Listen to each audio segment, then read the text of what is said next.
Welcome to the Ambient iPad. In this video, I'll be doing a walkthrough of the Universal Audio Teletronix LA-2A Studio compressor pedal on bass. And yes, I'm sitting on the floor, but I just didn't feel like readjusting the camera.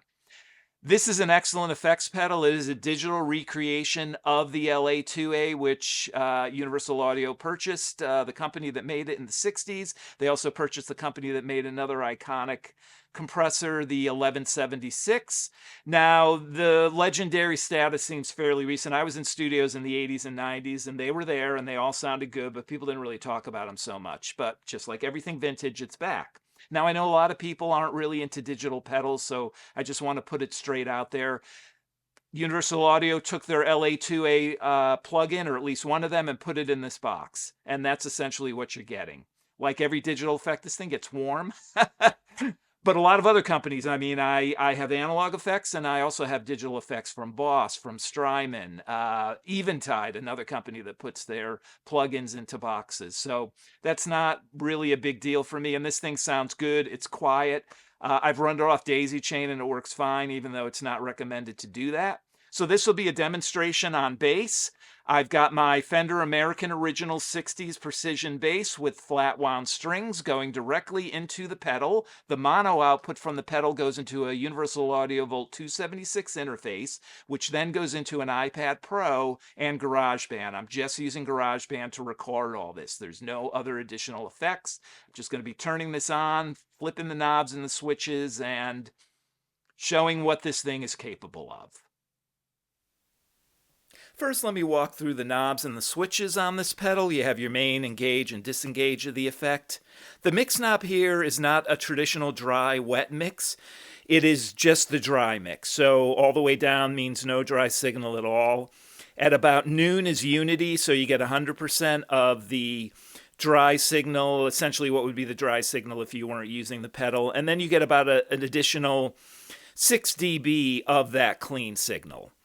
Now, the gain is really the compressed or the affected signal sound volume. So there's an interaction between two of those. Instead of the one knob, you can control the volume rather than the mix between the two. Comp and limit. Comp is about a 4-to-1 ratio, and limit is higher. That's about a 12-to-1 ratio. And peak is really the amount of compression. It raises and lowers the threshold depending on where you have the knob, and just makes more squishiness. And then the LED here, you'll get green, and we'll show that soon when I'm playing.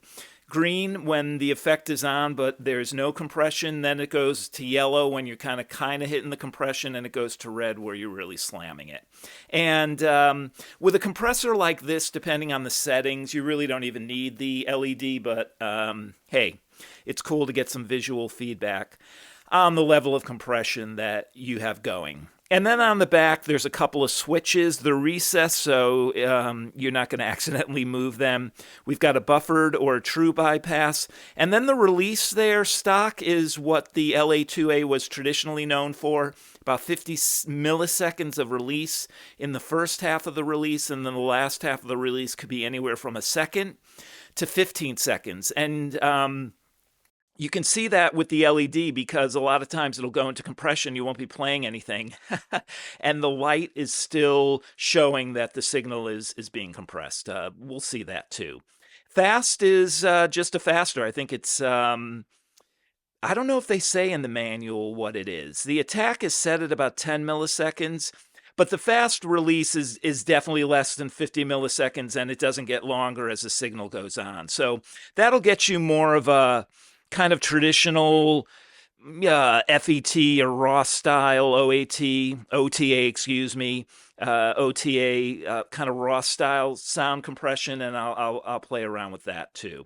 So that's essentially all the controls on the unit. Let's just get going here. So here's I'll get a bass line going. We'll just start with the unaffected sound, then I'll turn it on. This is pretty much the setting that I use. Let me just get that down. A little clean sound, but not much, maybe 25%. And then I'll move the knobs and kind of talk through it.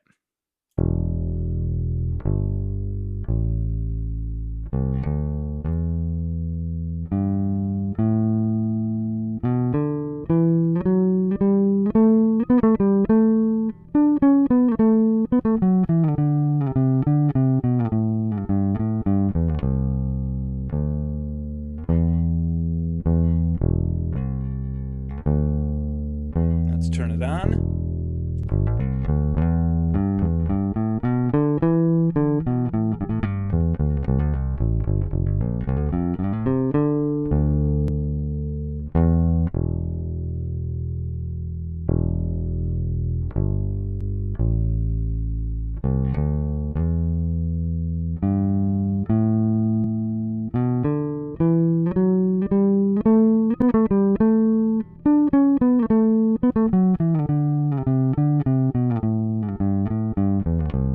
Turn the affected sound down so we have nothing.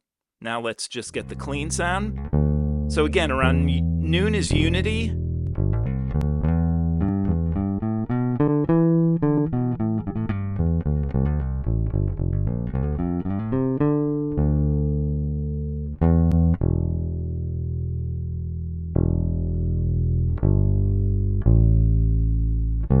All right, let's turn that all the way down. And now let's get some compressed sound.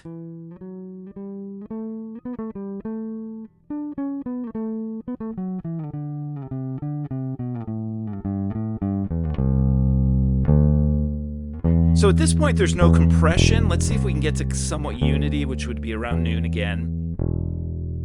Turn the compression on. Let me use my other hand so you can watch the LED change. So regardless of what people say, or there's some compression going on already, regardless of the light.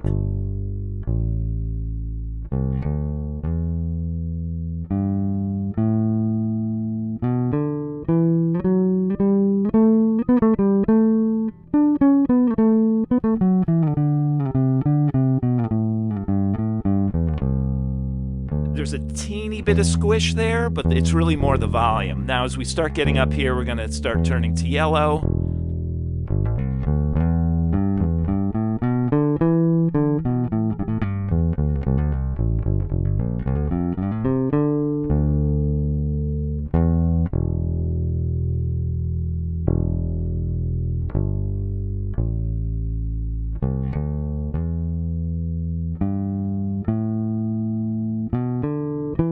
Let me move the switch over so you can hear. Now, obviously I have to raise the volume a little here.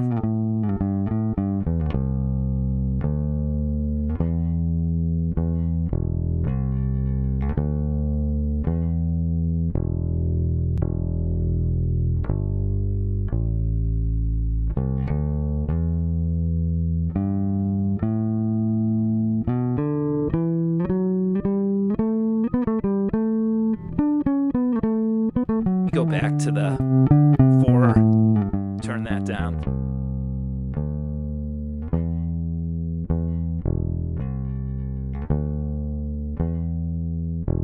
Now what I want to do is I'm going to move the release switch from the stock setting, which again is about 50 milliseconds. I can go up to a number of seconds, down to what they're calling fast.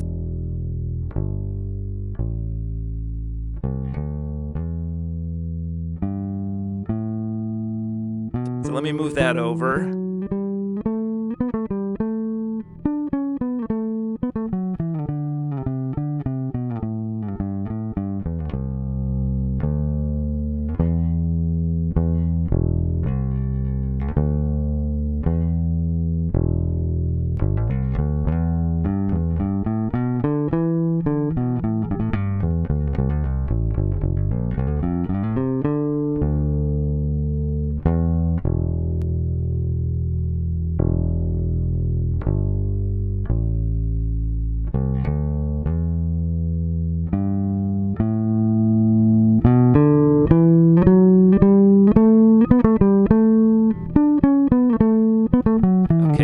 Back to the stock.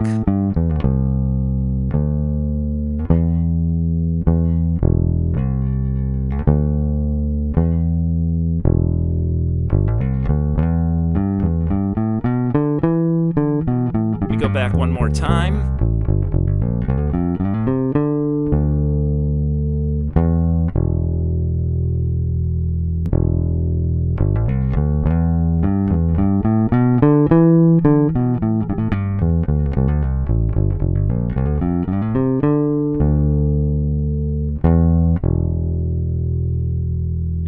gonna do a little bit of a jam with this.